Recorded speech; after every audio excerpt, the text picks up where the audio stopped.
or late morning, shall we say, and make life as positive as possible and share all this stuff. Oh, look, all the everybody's in the chat already. Good morning, Jesse and Julie. I won't be able to watch today, but I wonder, blah, blah, blah. Okay, we'll talk about that. Cheryl, good morning. Good late morning, I think, to you and to everybody else.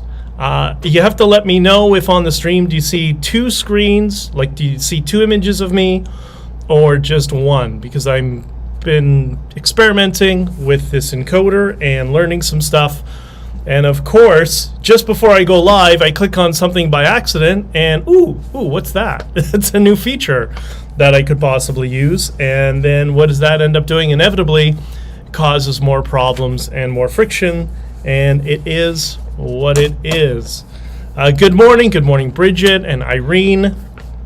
I hope everybody's having the absolute best Friday morning of their life. And welcome to the Freedom Coffee live stream.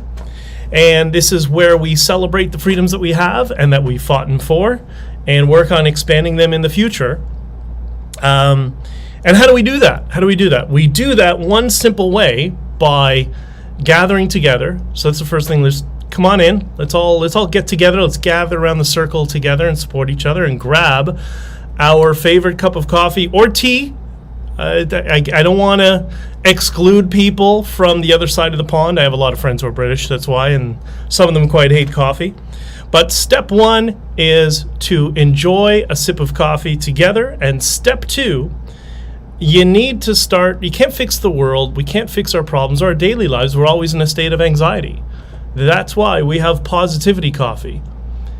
So when we sip it together, we induce a state of positivity together, and then we go forward in changing the world. So on the count of three. 1, 2, 3. All right. It works for me. I don't know about the rest of you, but I've talked about this previously on the importance of positive framing. And it's really helped a lot of people that I know. It helps me as well, even though it's 1,000,000 degrees in here right now. And that's even with all the air conditioning. Okay, something I always forget to ask people here is please, and this is important, like, share, and subscribe. And particularly share and subscribe to, other Freedom Convoy groups, freedom groups, all that sort of stuff. We need to get as many people together on side to address some of the issues that have happened in the past. A lot of people have bought into a little bit of dishonesty, and it's important to clear the air and have people understand the truth about all things around the Freedom Convoy and all that sort of stuff. And I can be here to share as much information as possible, of which there is a lot more that will come out, but I really need your help to get it out to people. So like, share, and subscribe. Rumble is live on your end. Great. Finally, something worked. See, I knew it'd be a good day, right? And the other thing is, I just want to thank all of you for the wonderful messages this week, and I want to thank all the people who've sent me messages saying, I can't believe I said nasty things about you. You were right, but now I understand what went on. And no need for an apology. People were suffering from narrative poisoning because they've been sold a lie. And, it costs way more money and energy to sell a lie than it does to help people realize the truth, right? And a big asset of realizing the truth is time. So I think people are going down this journey and they're figuring it out more and more. And I want to thank all of you for all your kind words. Cheryl, Megan, Jesse, you've all been amazing. And thank you so much for everything. So the theme of 2003 is going to be, this is what, at least from my perspective, I look at everything that's going on in the world on a multitude of things that we've been concerned with and talking about. I think the theme of the remainder of 2023, maybe even into part of 2024, is a simple phrase: follow the money. But we'll talk more about that sometime soon. And also, I'm going to have a big announcement on August the 14th. So I put a thing out yesterday, big announcement, August 14th, #Miami, and that will be relevant pretty soon. All right, let's get into a couple of things. First, this week, while I was in the States going back and forth, I came across this story that all of you are aware of, and that is this whole idea of there's a cabinet shuffle in Canada. So the two things to say about it. First, yes, a crazy person is in charge of the Ministry of Mental Health and Addictions. Yes, there's an actual mentally deranged lunatic who is the minister in charge of the ministry that oversees mental health. That would be Yara Sachs, or whatever her name is. She's such a, oh my God, there's so much I could comment about her.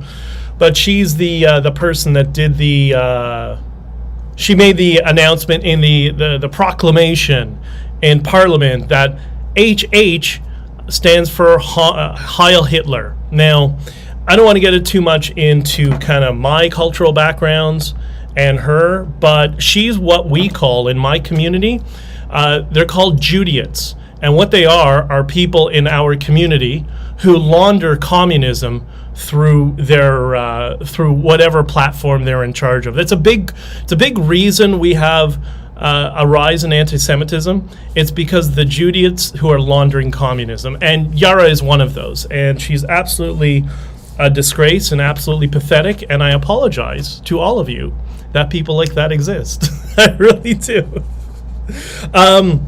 But the other thing is around the whole the whole cabinet shuffle.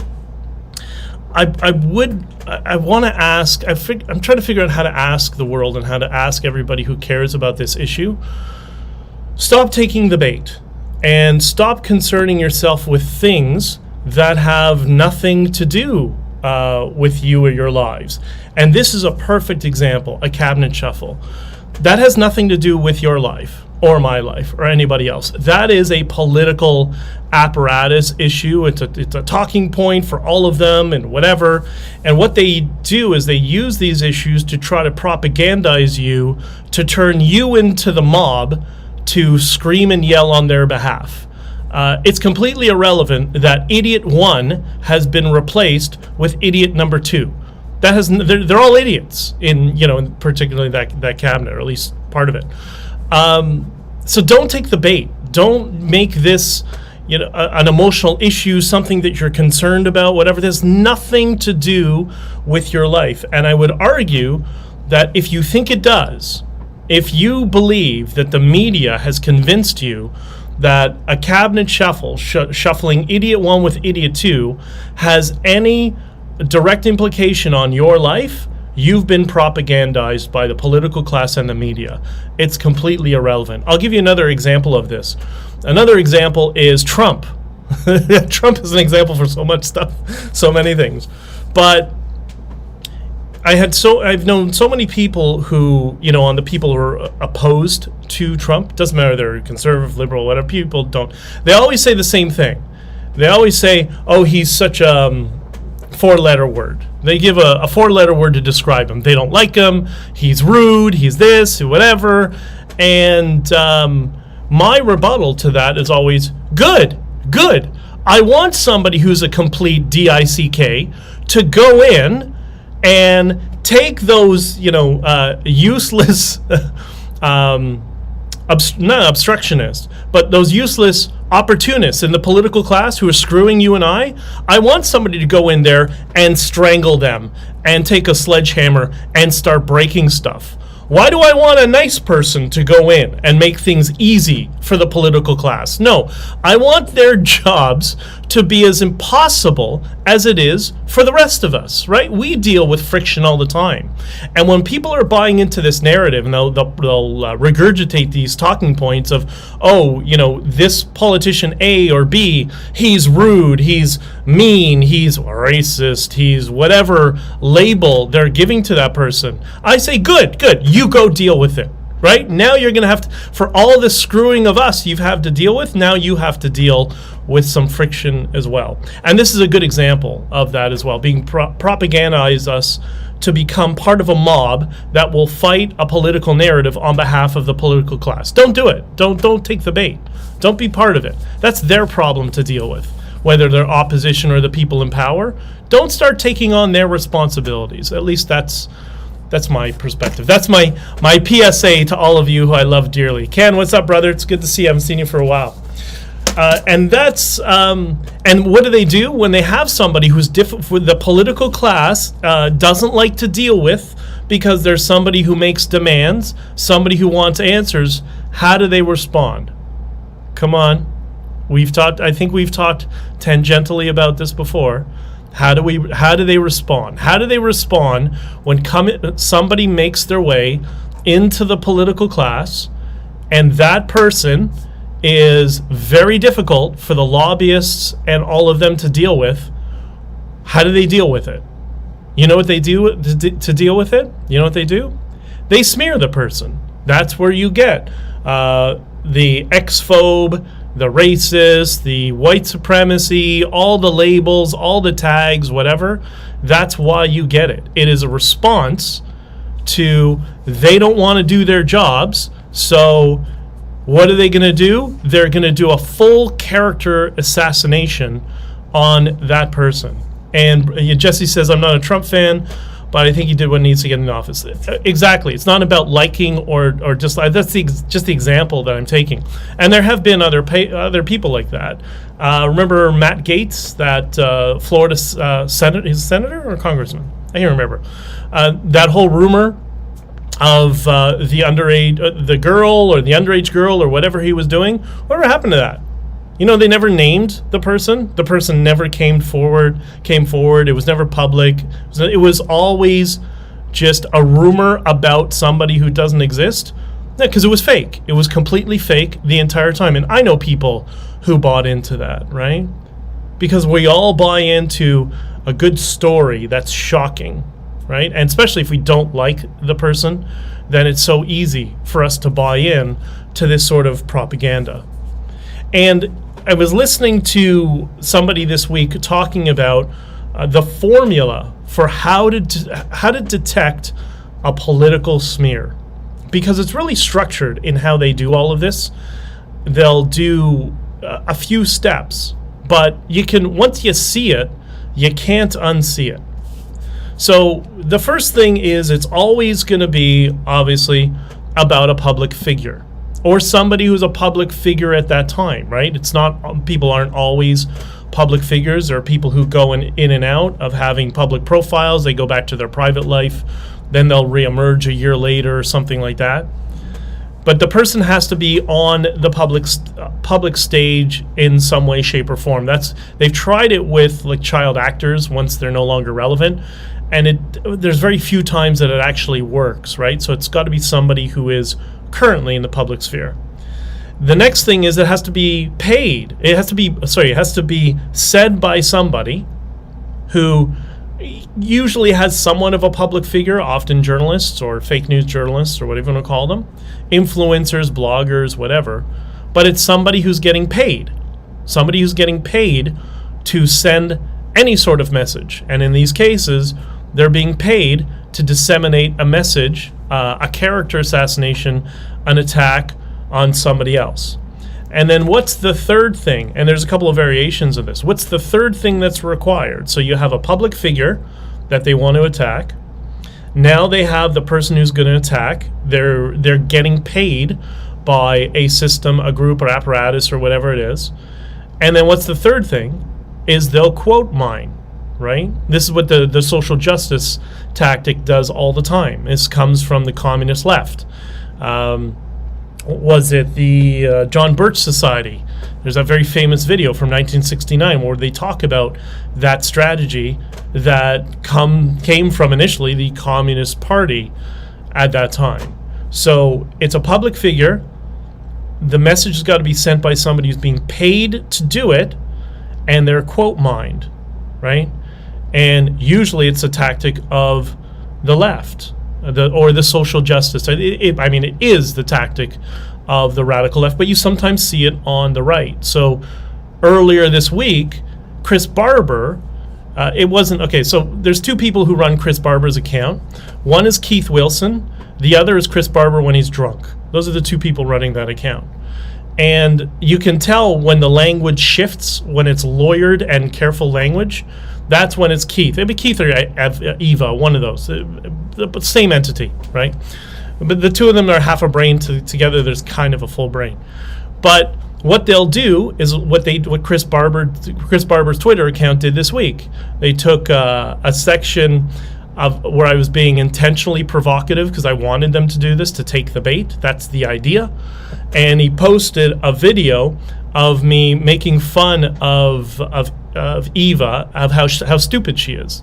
And she's pretty dumb. Although she might be smarter than the rest of them, I gotta be honest.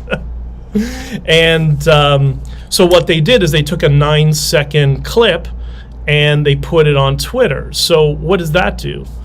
Well, it's that Rupar effect, where if you've seen Scott Adams talks about it, removes the beginning and removes the end of what was a 2 or 3 minute long explanation, and they just cut out 9 seconds to remove context. And the idea is once you remove the context is people will react emotionally and viscerally. That's what they're trying to do. And then the message that the Chris Barber / Keith Wilson account or whoever was running it put was how awful I was about women and all that sort of stuff, like SJW messaging. And this is coming out of Chris Barber, Mr. Confederate flag. And it's like all of a sudden, he's an SJW warrior, SJW loser. But it's really funny. So these are some that. So there's a good example. A public-y figure being paid by somebody. Well, there's the free legal representation, so that's the pay. And QuoteMind take a section of where I was talking and remove the provocative part, which is what I was hoped they would do, and they remove the context to try to get you and other people to react negatively towards me. So that is as hardcore leftist communist tactics as it comes, and that was being utilized by Political Convoy, right? You see how different they are? Yeah, no, Bridget says a drunk Barber. No, I don't think it was, because look, he has a certain level of intellectual capacity, and this was beyond his. So this was clearly done by somebody in Political Convoy, and we kind of know who, right? So that's one variation. The other one is they take this same formula of how to detect a political smear. You take that public figure. It's said by whatever it is. It's said by somebody getting paid to do it, and it's an assertion without evidence, right? It's somebody said that somebody said something, right? Often it's 2, maybe 3 deviations from the original person, but it's the same formula. Public figure said by somebody who's getting paid or being compensated, and an assertion without evidence. And a good example of that is when people have never had direct interactions. So with Fed McKenzie, for example, I've never spoken to this guy. I would never go near him, and for a whole bunch of reasons, right? And those of you who've bought into him, I gotta tell you, I don't know what you guys are thinking. Like, really, like we gotta be a little bit more skeptical when we see things. Megan, I'm sorry if it's buffering. I don't know. I'm trying to, let me see. Maybe if I'm going to see if there's anything that's eating up the RAM in here. I'm going to try to close as many things as possible. I'm getting requests for technical support in the middle of the stream. Okay, let me know if things improve. I think I can go to my processes. Let's see if there's something that's taking up a lot of CPU memory right now. Oh, there's one thing. I don't need that. So we'll quit. That's Damus, which is the Noster. That's a decentralized Twitter, which is really good. Let me know if it improves from there, because I think it might be. And I got some Safari web cached. I don't know if that will. That might cause a problem. Well, let's close here. All right. let me know if it gets better. That's all I can do kind of on the fly, so I apologize. All right. Yeah, and on Rumble too, I mean, the good news is when it uploads, it should be as smooth as possible. I've noticed that. The buffering on YouTube is horrible. Hold on one second. All right, hold on. Okay, I'm gonna have to clear all of this stuff for you guys. So let's close that. Let's close. Wait, hold on. I know this is gonna be very exciting for the people who are listening in audio form, because we are, by the way, it is streaming. We are recording on audio, not streaming. So if you want to listen to this in podcast form, when you go take the dog for a walk or something like that, if you want to listen to my ramblings, that's the place to do it. Let's see, and one more thing. Okay, hopefully this isn't going to destroy everything. I'm going to cancel this Safari web content process, and if that does not cancel, are we still here? If Ben does 50-minute streams and we all took every time it buffered, we'd be hammered in 15 minutes. All right, okay. Let me know how, maybe that's why, because I noticed there's a bunch of people in here and then they dropped off, and I guess that's why. Let's see. Jesse, you are hysterical. I found as Bridget says, I found a message where Keith says he had his son play with the video regarding Tamara's arrest. What? Can you explain that in more detail, Bridget? I don't know if you're on the road, but very, very specifically explain exactly what it is. Okay. So anyways, this concept, very, very important that we all understand this.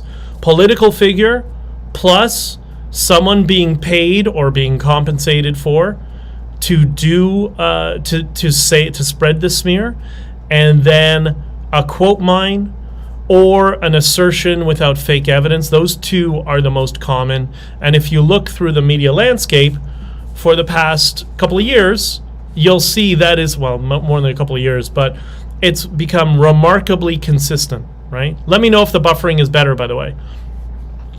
So true, Jesse, the word blah, blah, blah. Ever seen Ben stream on buffering? Well, I can't, I don't know what to do. I can't stop it.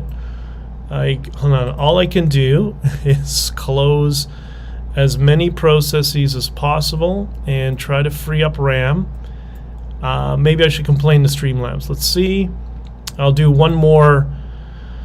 I'm going to do one more process cleaning here and try to free up as much info as possible. Let's close that, and we'll leave Streamlabs open.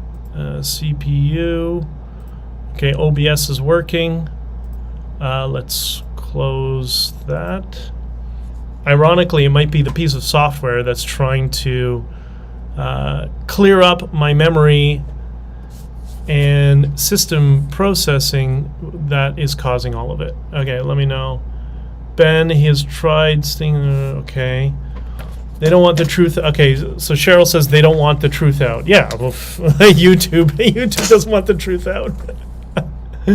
I do promise you, because I've done this before, when you see when it's finally uploaded, it ends up being smooth. So I don't know if that has something to do with it. Okay, so formula for smearing somebody, you know what it is. Public figure-ish. It's about a public figure-ish, said by someone getting paid or compensated to do so, not necessarily always in money. And it's either quote mined or fake assertion without evidence. Somebody who often doesn't know people. Like, for example, Fed McKenzie. I've never spoken to him. I never will speak to him. But during the convoy, he went out and made a whole bunch of assertion. It's at least 5 minutes ahead of us on this stream. Yeah, maybe. Yeah, there is a delay in your comments when they pop up. All right, so we know how to detect a political smear. I want to get into what is a Fed, because this is important. This is indirectly and directly related to it. So this week was a great week for discussing this. I don't know if you've seen this, but there's a lot of controversy going on between Rebel News and the political establishment. Don't think it's anything other than that. It's the political convoy versus Rebel News, which is, for me, it's glorious to see everybody starting to fight with each other. You knew it's inevitable, and it's going to get worse over time. So Ezra Levant called Jeremy Mackenzie Canada's Ray Epps. And I'm like, yeah, where were you last year? Some of you might have seen that I've posted that online a number of times about Fed Mackenzie, and I went into the Diagolon, what's it called? The Diagolon Telegram chat, and had a direct interaction with him over text. That was, I should correct myself. That was the one time I interacted with him. And, he's got a screw loose. Like, he's like a meth addict on the street. You just say one or two little things and he loses his mind. And he was all about, F you Jew, you Jews this, and start talking about Israel. I'm like, bro, I'm just asking you about Freedom Convoy. And by the way, I'm a trucker. You're not a trucker, right? Hitchhiker, what's up, brother? It's good to see you. So, anyways, Ezra Levant but addressed the fact that Jeremy Mackenzie is Canada Ray Epps. And as though I'm not a huge fan, to be entirely honest, he's right. He's completely accurate, but it's not one individual. It's a whole group. It's not just one of him. There's a whole bunch of them. There's that idiot who wears the underwear on his head, who was calling me, trying to harass me during the Freedom Convoy, leaving messages that I shouldn't have deleted. But F you, screw you, blah blah blah. These are freedom fighters, right? These are the people who supported freedom that were attacking myself and Tamara and planting rumors that, money and this and Bitcoin and whatever. Like, this is in the second week of the convoy that these freedom fighters, Fed Mackenzie, were starting on us during the Freedom Convoy, completely disrupting it, right? Making things impossible. And we were already had so much to deal with, so much to manage, so many problems, getting fuel to people, getting food, problems with the government changing its mind every 3 minutes and all that sort of stuff, right? So in all that chaos, we had Fed Mackenzie going online and spreading rumors about all of us. Well, that's because he's a Fed, but it's not a Fed like what we think. So people often think, guys, I can't do anything about the buffering. You can go on locals. Locals is perfectly smooth. That's the only thing I can suggest. So that is the idea of what a Fed is, right? Like the whole idea, the whole meme comes from a federal operative, but it's really different. That's his end buffering. It's really different than what we think the meme is. It's not so much that they are federal informants. It's not what it is. What they are is political informants, because the political parties have become so powerful, and they have alliances and allegiances now with the lobbying class and big money donors and all that sort of stuff. It's almost more powerful than the three-letter agencies, I guess, in the U.S. Like, powerful is not the correct word. They're more incentivized politically than the three-letter agencies are, because many of those people aren't necessarily political. But the political informants who worked for the political parties, or who are bought off by the political parties, or persuaded, sometimes through threats, to get on board with the political class, they're entirely incentivized by politics, right? And in this case, their job has been, since the convoy, during the convoy and since, is to make the Freedom Convoy look as unhinged as possible through associations to people who look like complete lunatics to the average normal person, right? That is the role of Fed Mackenzie, Underwear Head, Randy Hillier, all of those people. Their role is to make the Freedom Convoy look unhinged and undigestible. That's why they say stupid things. You're talking about, I don't think, well, Jesse, yes, he's been an informant in the past. I don't know if he was there, but I wouldn't be surprised. But I'm going to get to that in a second.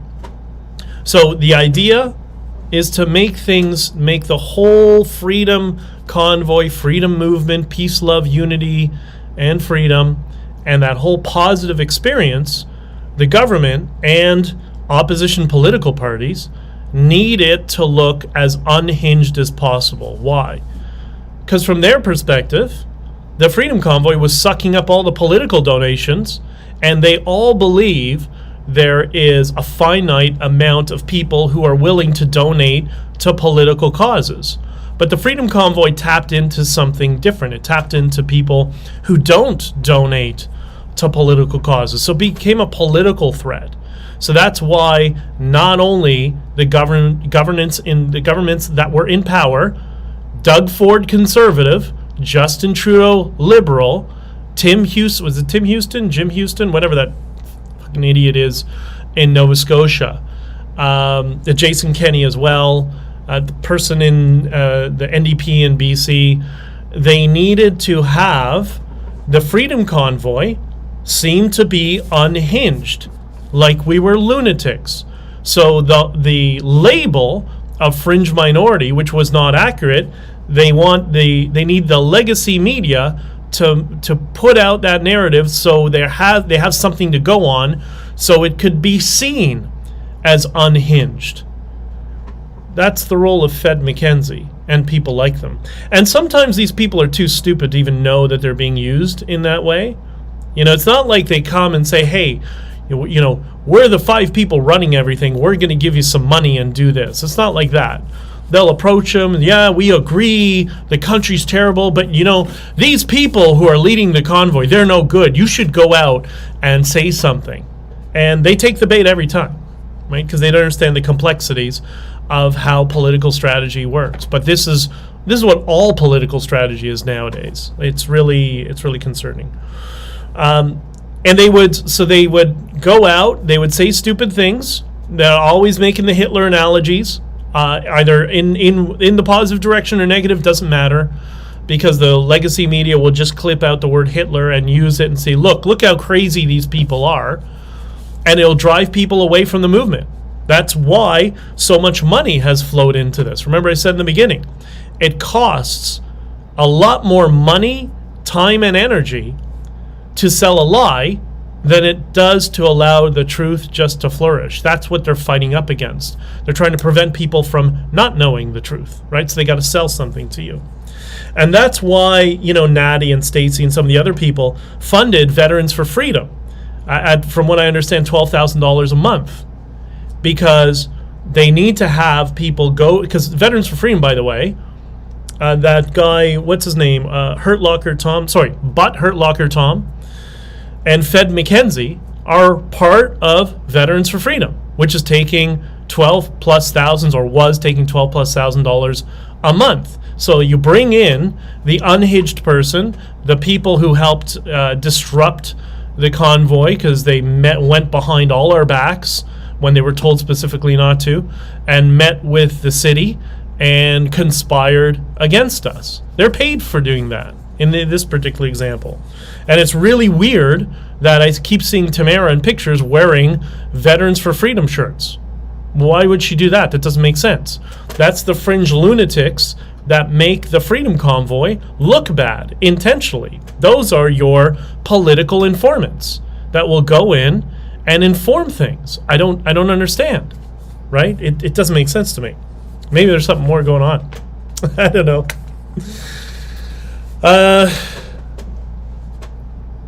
What was that, Jesse? What did you say? Okay, so the buffering is gone? I hope so. Anyways, I was surprised to learn of those sort of associations, but it's really weird that you have, just to recap, you have this idea of, you have feds, or you have what I call political informants, but sometimes Fed will encompass all of that, whether a Fed for the government or they're a Fed for the political class and act as political informants, which is where it mostly is, by the way.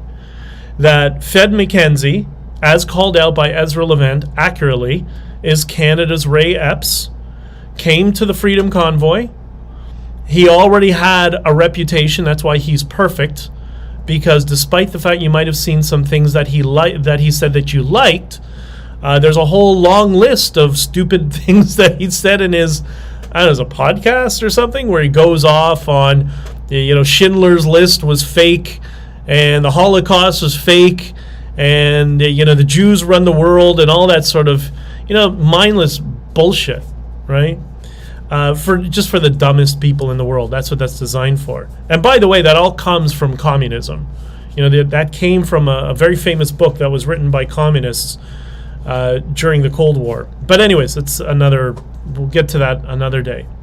So this political operative joins this group that just sprung up out of nowhere around the convoy, just out of nowhere. We have another group called V4F, or Veterans for Freedom, that were getting paid in excess of $12,000 a month from Natty. I guess I know Natty's one of them, Stacy, and a few other people who funded this project. And they brought in, the guy who was meeting with the mayor of the city of Ottawa, who was told specifically, stay away, don't do stuff and interrupt us. He went and did it anyways behind our back with our lawyers. And this this political operative, all in this little group that came out of nowhere and that was funded. And then I just don't understand why Tamara would be constantly posting pictures with a shirt that has the logo of this organization that has a political operative that was sabotaging us, and her new friend, I guess, her locker Tom. I don't understand that. Why would you do it? Doesn't make sense to me. And I was really surprised to learn, we learned this during the POEC, that when they were meeting with they were meeting with the Ottawa mayor, what they're doing is they're trying to consolidate the trucks, and it would have made the protest 75% smaller by their own admission. That's what they said in the POEC, that if they'd taken this plan, whatever they were trying to do behind our backs, it would have taken the protest and shrunk it by 75%, which would have really killed the protest and made it very easy for the truckers to be kettled by the police. Well, what happened? And I was surprised to learn that Tamara was with him in those meetings. I don't understand why. She didn't tell me this. Maybe that's why she disappeared for days at a time and nobody could find her. I don't know. She just told me she was going to Quebec to clear her head. She's going to the biker church to meet with people and clear her head. There's no question she was under a lot of stress, and I felt really bad for her. But the number of days that she started going on and missing for days at a time started to increase more and more. The rest of us were all around. The rest of us were all communicating. But I don't know. It was really, I'm sure there's something else going on there.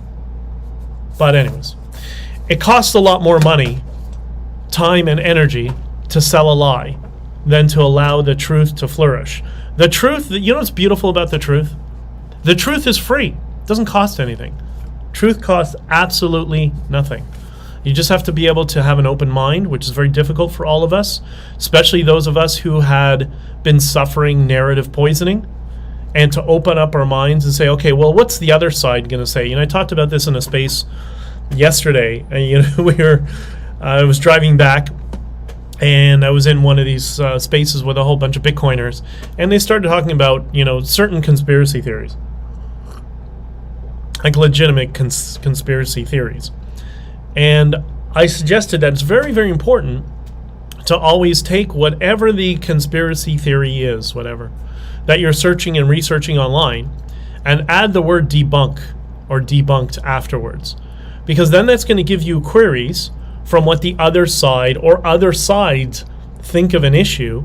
And it's important to be, informed of, because we all have our beliefs and ideas and narratives that we have been told, but sometimes, unless we were directly involved in something, like myself and the Freedom Convoy, unless we were there, unless we were the ones helping to make decisions, and helping to advise people and messaging and whatever. Unless you're that, you really need to go search the other perspective. And the word debunk, it doesn't mean the debunk is legitimate, but it does mean at least that we're exploring our own preconceived ideas and our own preconceived notions, right? It's important to really challenge our beliefs, just to make sure. Ben is lagging now, but he needs to scroll to keep up. I guess so. Yeah, I missed a whole bunch of messages. So, all right. We've talked about the political informant establishment, how it works, the strategy that they use, which for those of you who don't remember, here's the formula. A political figure, or a public figure, or somebody who's currently in the public eye, as I and others were during the Freedom Convoy. Whatever they're trying to promulgate, the propaganda, needs to be said by somebody who's getting paid or compensated for doing so, or under threat.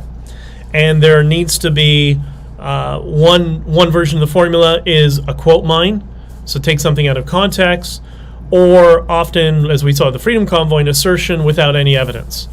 You know, when Fed McKenzie went on his stream during the Freedom Convoy, I saw the video, I was like, great, thanks. I saw well after. He gets on his microphone, whatever dumpster he was staying in Ottawa, and he starts saying, they're taking all the money. They're taking the Freedom Convoy. I know how this all works. This is a psyop. This, whatever he's saying. It was just that sort of persuasion BS that he was using. And so that's the second thing. And then we look to, I talked about this proxy organization that was well-funded. I don't know if they still are well-funded, but they were well-funded for a while. I don't know why Tamara is wearing their shirt, but that's really disconcerting. And that brings me back to the theme of this year, which I said when we started. What was the theme of the year? Follow the money, right? Follow the money is something that it led us down the path to understanding what happened with COVID and all that sort of stuff. It always wins every time. Follow the money often shows the incentives, right? People are now saying Fed McKenzie turned in the Coots 4. I wouldn't be surprised, because he's a political informant, right? He's going to do what he's told. And the way people become political informants, by the way, is people have pressure points.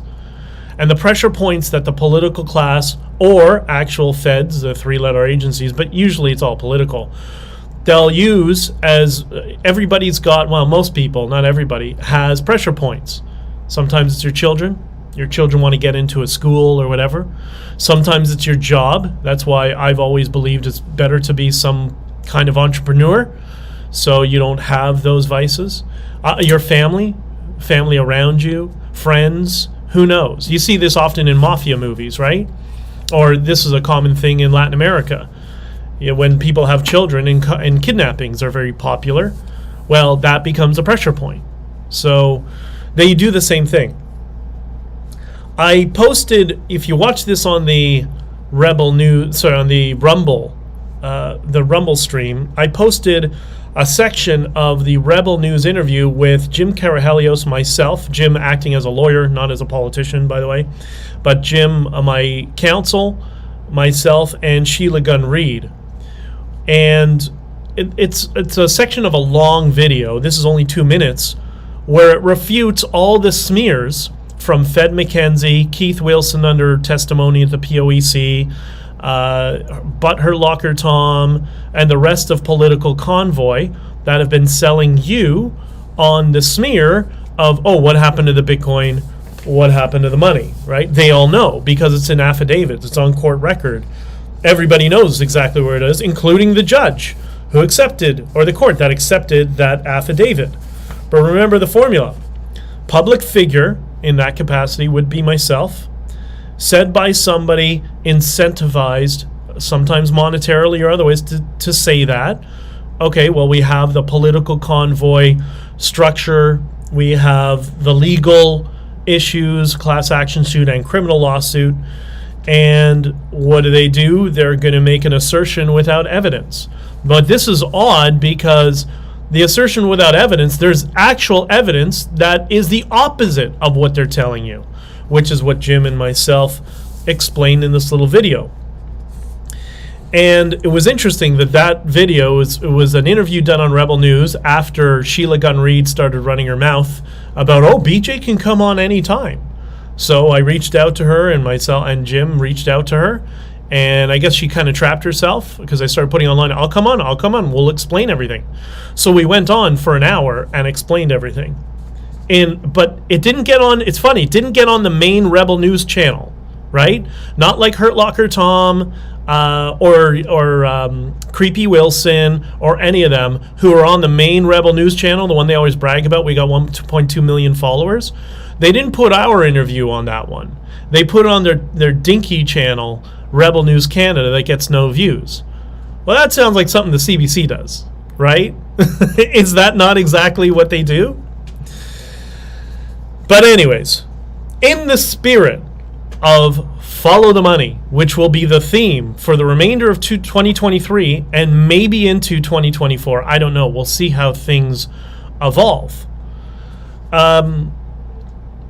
I have a couple of questions, and the questions are, and this is again under the scope of follow the money, when do we get the full forensic audit of the JCCF, and where the $5 million they raised off our backs after the convoy, this is not escrow money, after the convoy, that was supposed to be for truckers and truckers' defense and all that, of which none of us got anything, where is that $5 million? When do we get that audit? The next question under the theme of follow the money. When do we get an audit for Keith Wilson's trust account? An audit of Keith Wilson's trust account. Because remember, as Chad Eros explained, I think he did that in his witness statement. I'm not sure, but he's talked about it many times. That the $26,000, of which 10 was given to him as a bribe, in that meeting with Preston Manning and it was Preston Manning, Creepy Wilson, and Tamara. So that $10,000 that Chad was offered as a bride, allegedly, according to him, that $26,000 allegedly came from a donor in Georgia and went directly into Keith Wilson's trust account. Maybe that's not the case, but he was the treasurer of the Freedom Corp, and I wanted nothing to do with money. I just let it to them to deal with money. So that's what his assertion is. So when do we get an audit of Creepy Wilson's trust account? And so we see how much more money was going in. Who else was laundering money through that trust account? I don't know. This could be all completely wrong. This is the alleged assertion, and it seems to line up with some of the facts, right? So if 26K is coming in from a guy in Georgia, who else in the U.S. or Canada is laundering money through that account to be distributed as bribes? Because we just found out as well this week, I think this was also Chad, again, he's the treasurer, it's his information, not mine, that a number of them got $2,000, $3,000 here and there. And I always remember what Creepy Wilson told me. I asked him about Sean over the phone in a phone call towards the end of the Freedom Convoy. Because I did everything I could to try to play nice with the idiots who were sabotaging us. I knew something was up. I just didn't know how it was. I didn't know how this apparatus was all working.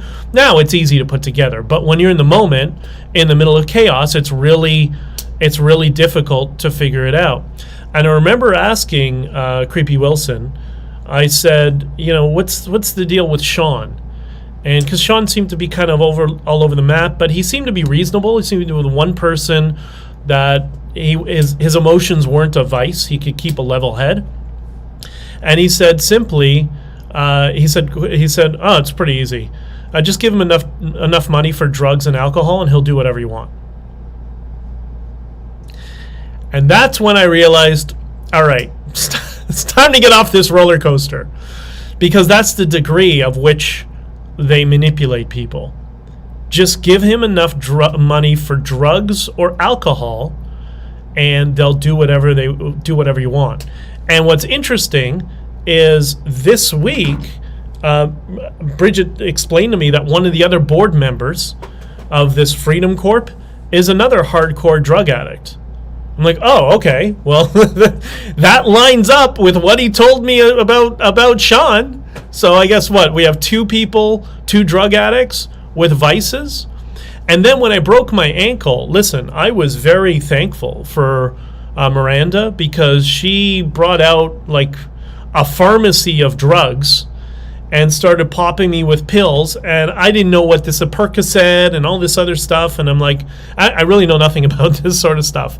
She's like, she gave me 3 or 4 pills, I can't remember. She's like, this will help with the pain, this will help with whatever, and I'm like, okay. I mean, my mom's a little bit like that too, so I was like, all right.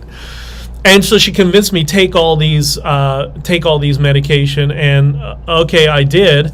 And I got to be honest, when I got to the hospital, I wrote down a list, I think I still have it, of the drugs that Miranda gave me. And the doctor said to me, who administered those drugs? And he said, oh, no, he said, were those drugs administered by a pharmacist? I said, no, better, a trucker with a drug habit, I think.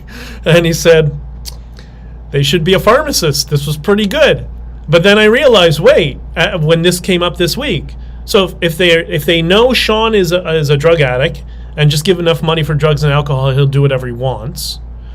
If they think this other guy is a drug addict and just give him enough money for drugs and alcohol and he'll do whatever you want, I don't know. Does Miranda, I mean, Bridget, you can tell me, you might know a little bit more because you were close with her.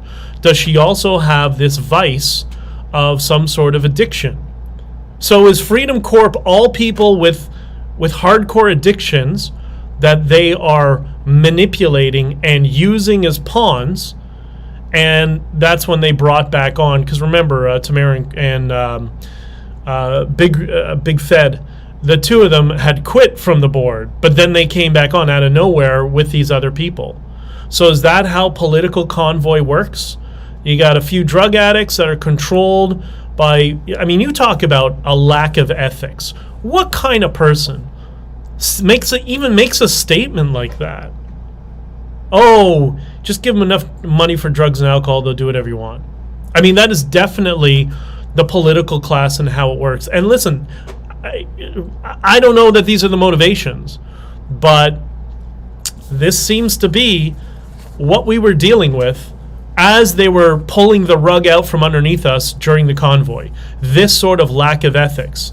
And we discussed here in an earlier set of streams, who are the least credible, and I might add the tag ethical, the least credible and ethical people in society. Do you remember? I'm going to wait for your comments, because there's like there's a 30-second delay, and I want to make sure that you all know who they were. Come on, somebody type it. Jesse, let me know the 3 least credible and ethical people in society. That's right. That's right. Lawyers, politicians, and the media. Right? Lawyers, politicians, and the media.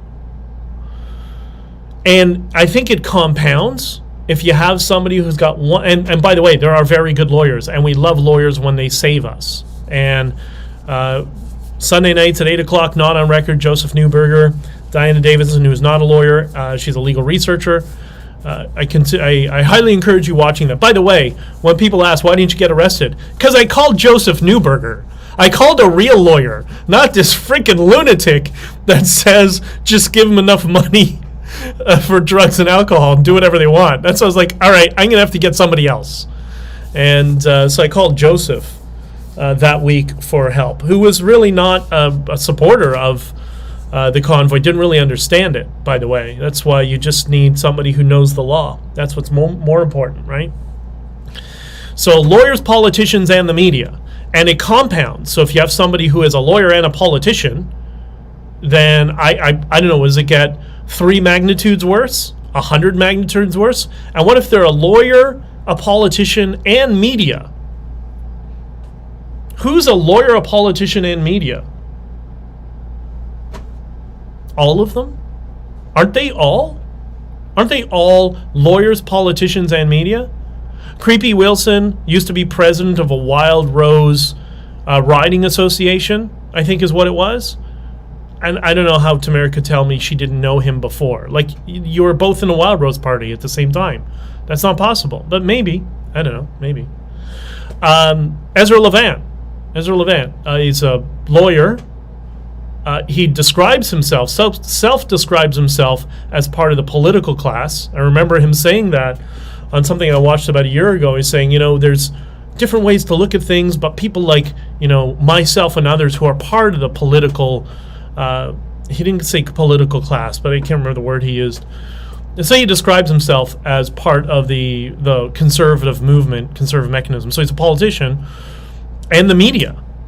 Okay. What about True North? What about Andrew Lawton? I heard I haven't read his book, I gotta be honest. I skimmed through a little bit of it, but I just didn't have the time to read the whole thing. And then I found out some of what he wrote in that book, which is completely and utterly false. Is he a lawyer? No, I don't think he's a lawyer. He ran for the Conservatives many times, politician, and he's media. Okay. Are all these people related? They're all linked? Is this just one network of people that are all investing a lot of time and money to ensure that all of you accept the lie and the narrative? Isn't that what the left does? Isn't that what we criticize the political left for constantly doing? Isn't what they do with the trans ideology and all the social justice and whatever? They're doing the same thing to you. And this is why I tell people, when I hear people getting into camps of different, I like, Rebel News, or I like True North, or I like the Diagolon Feds, or I think we got to stop with the group thing and just focus on the truth and the evidence and people as individuals and evaluate them as individuals. I think that's where we should be going, right? Coot's hearing just had the Crown submit an affidavit at the last minute, questionable. Yeah, that happens in cases all the time. They're always, everybody's like the closest to the line to try to disrupt the other side. Somebody told me, who deals with the legal system often and is not a lawyer, they said to me, unfortunately, our legal system is now a game. It's just a game now. It's not about truth. And you know what isn't about truth either? Political Convoy. Not Freedom Convoy.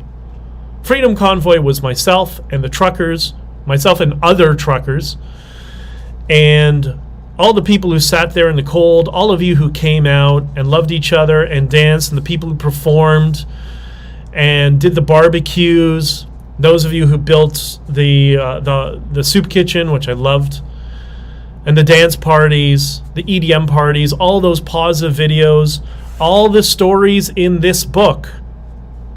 That's Freedom Convoy. That's what it was about. It was about us gaining our freedoms back. Political Convoy is not about that.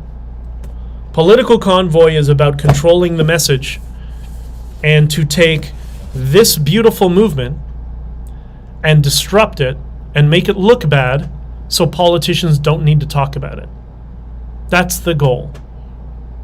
Like I've said many times, when I was involved politically on the inside, that phrase I heard all the time, we got to control the messaging. We got to control the messaging. That's what they're doing. And they use people like Fed McKenzie to make all of this look stupid so regular people will just dismiss it. That's why I wrote this book, with all the positive stories. I don't know all the shenanigans behind the scene. Well, the truth is I do know a lot of it. But it's like a fire hose. You can't disseminate a fire hose, then people just get lost in all of it. And it's really the important parts that I want to share with you. The important things that will give you a better sense of what went on. All right, I'm at 59 minutes, and I'm going to say goodbye to everybody who's listening on audio. I love you all, and please go into Apple iTunes or Apple Podcasts or Spotify, where you can listen to this, and leave a review. And so all of you on audio, have an awesome day. And to the rest of you who are still here, hey, Tao, what's up, brother? Went live just in time to take my mom to Costco. Well, apparently the buffering was a little bit difficult in the beginning, but if you rewatch it, it should be pretty smooth. Or if you rewatch it on locals, it should be pretty smooth as well. But anyways, I hope all of this sheds light on some of the stuff, and there will be more moving forward. But this whole idea is important of the cabinet shuffle has nothing to do with you. Replacing one idiot with another idiot doesn't change the country. You're being propagandized by the opposition to think it's a significant event because they always want, if you've noticed, they always want a message around political campaigns about things that are of no consequence, because then it's safe for them. Then they don't have to talk about the social issues. By the way, Pierre Poilievre is in great danger of losing the next election because the Conservatives have decided they're going to go left again. They're going to try this stupid strategy to go and get downtown Toronto again. Because, they have the metrics, and their metrics misses one very important thing that they don't understand, which is human motivation. Those of us that understand human motivation and understand how to message around that, like, I don't know, perhaps Freedom Convoy, no, it's very easy to get people in the cities. But, it's the revolving door of losers. So the cabinet shuffle is irrelevant. The formula for detecting a political smear, what is it? It's a public figure, or somebody who's in the public limelight at that time, as I was during the convoy, I and many other people. It has to be said or distributed by somebody who's getting paid or compensated to sell you on the lie. And then it's used by often quote mining. You see that a lot in the US, I'm sorry. But in our case, it's an assertion not either without evidence, but in our case, it was an assertion with the opposite evidence, right? They kept saying we're violent, but if you saw anything from downtown Ottawa, you saw it was all families and bouncy castles and barbecues and EDM parties. It was a love affair. It was like a Grateful Dead concert, which is exactly what I was trying to make it. I've said this many times. Once I got involved after Tamara called me, I sat and thought about it for about a half hour. What's the vibe we need? And the vibe was a Grateful Dead concert. I remember going to my last Grateful Dead concert in Hamilton, just a few years before Jerry Garcia died. And I thought, that is the vibe that we need. And it worked, right? Fed McKenzie, Ezra Levant was correct by describing him as Canada's Ray Epps. That's why he was smearing. He was engaged in this tactic of attacking a public figure. They were clearly incentivized by the political class to do so, and made fake assertions about Tamara stealing money, myself stealing money, all that sort of stuff.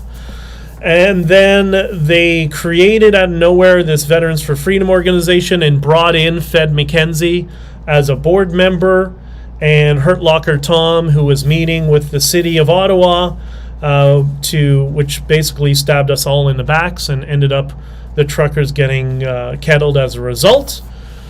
And follow the money. When do we get audits on the JCCF money, the $5 million that they raised off of our backs? When do we get a full forensic audit on what was our lawyer at the time? By the way, why is he even around? Creepy Wilson, why is he around? He's not their lawyer. Her lawyer is Greenspan, and what's his name? Big Fed's lawyer is this Margus person. So why is Creepy Wilson there? Oh, he's a political figure. Remember, the three least credible and often least ethical people in the world, in society, are, as Jesse says, the media, politicians, and lawyers. Don't believe a word of what you hear from Political Convoy. I think they've gone beyond the point of no return at this point. And I think all of you have realized, and a bunch of you have told me privately, and I appreciate, I've been consistent with everything that I've told you. If I don't know, I don't know. But all of this was way too complex to lie about because there were so many moving parts, and that's why they're burying themselves. That's why the testimony changes every time you hear them speak. It's a different variation. It doesn't make sense. And I encourage all of you to follow the work of Diverge Media, who is going down this rabbit hole and pointing out all the inconsistencies. Right? What he didn't understand is I needed my job. Who does like to eat? I didn't understand that. You know what? You guys are all back and forth, and I'm jumping in the middle of the conversation. And, oh, yeah, there's like a 5-minute delay on the comments. I guess you were all right. Sig's coffee and homemade wine leaves me out of any usable loops. That's that's awesome, Hitchhiker. All right. I hope this adds some clarification, because positivity also comes from truth. If you're living a lie or buying into lies, there's this saying I've said many times over the past couple of weeks, and I love this saying. When you see something that's deceptive in a lie, your eyes might not see it, but your brain does. Your subconscious can feel it. And I know you can all feel it. You can smell it. You can almost taste it. How deceptive this narrative that you've all been sold through the POEC and since, and through all of these events that people are going around and trying to pump everybody for money. You can taste that there's something wrong there, right? Cheryl, sounds like mafia. It's mafia tactics, basically. Listen, the mafia were business people, right? And there are certain, in their business, I mean, the narcos and the paramilitaries do the same in Latin America, right? Rebel and TN are both controlled ops, in my opinion. Hitchhiker, you have no idea how correct you are. You know what's funny about True North? True North, last I heard, this is about 6 months ago, they have 27 employees. I don't know how much they've grown since then. And listen, I know a little bit about analytics and podcasting and YouTube views. My ex was a YouTuber who generated revenue off YouTube. I know some very famous YouTubers, how much money they make. I'm looking at their view counts across all their platforms, and I'm thinking, there's no way that's paying for their payroll. Not even close. Not even one person. The amount of views that they have cannot sustain the salary of one person. So what's going on there? I might know. See how much they want to push me. Rebel is just bad journalism to begin with.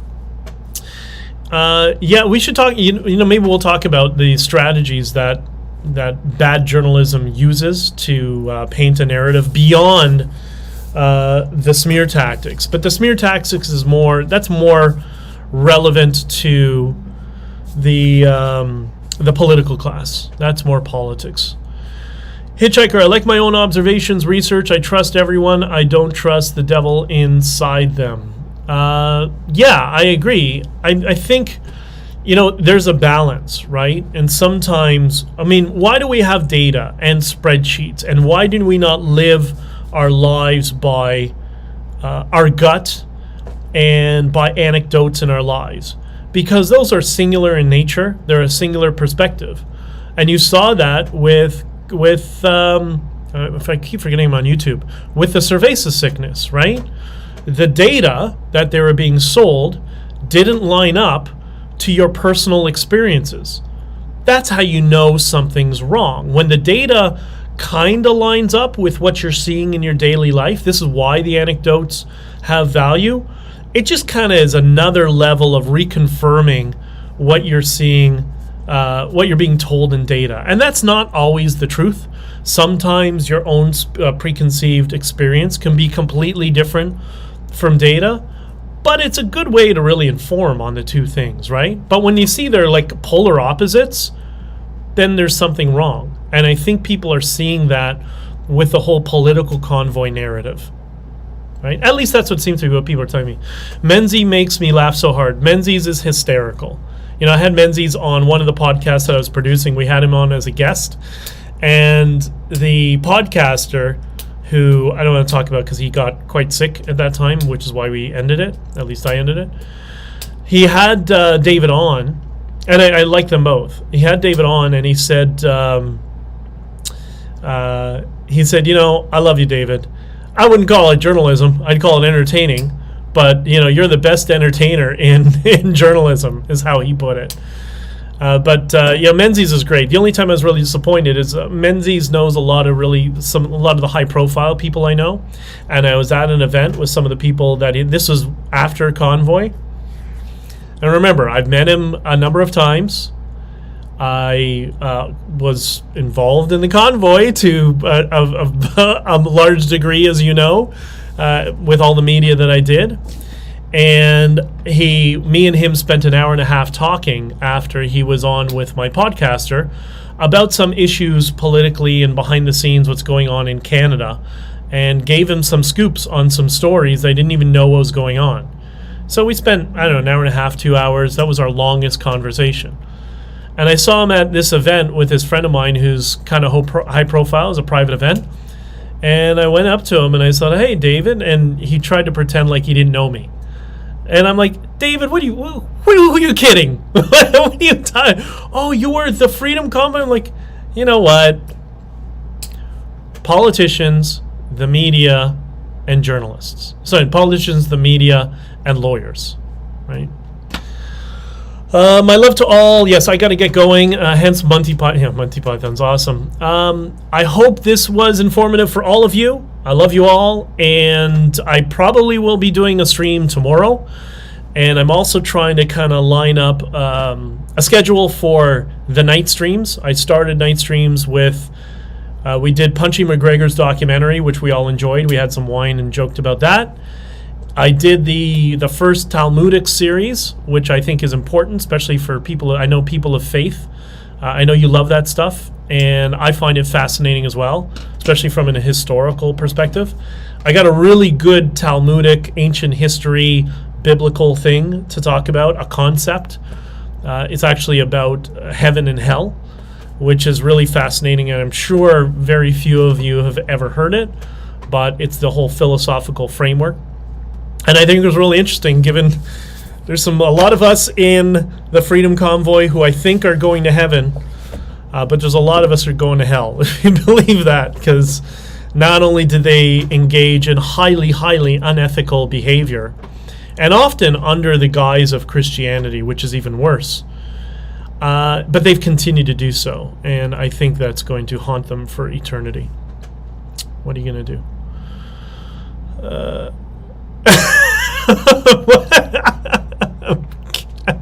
Ken, you're awesome.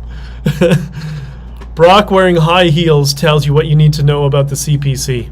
Listen, they're all compromised. Every party in the federal level is compromised. All of them. Any of them that's getting press is compromised. We'll talk about that. I'm going to talk more about politics as we get closer to an election as well, because I know you all have your thoughts and ideas, and I've made it very clear that I will not be voting in the next federal election, so I'm agnostic, and we'll just talk about the parties individually.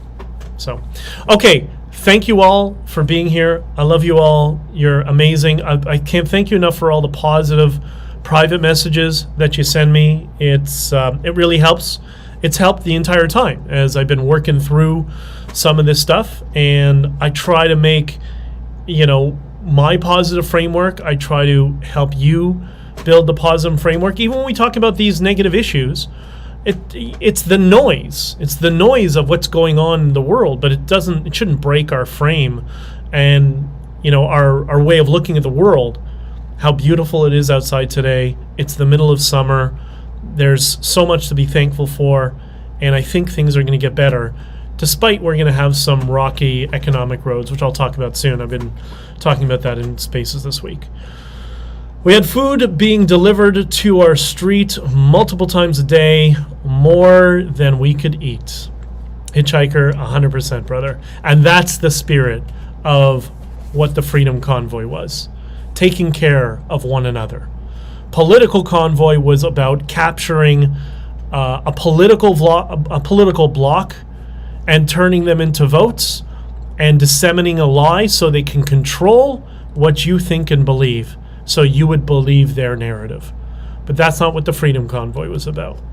It was about all of us coming together around peace, love, unity, and freedom. All right, go have an awesome day. Be good to people. It'll make you feel better. Your subconscious will see it. It'll grow your confidence, I promise.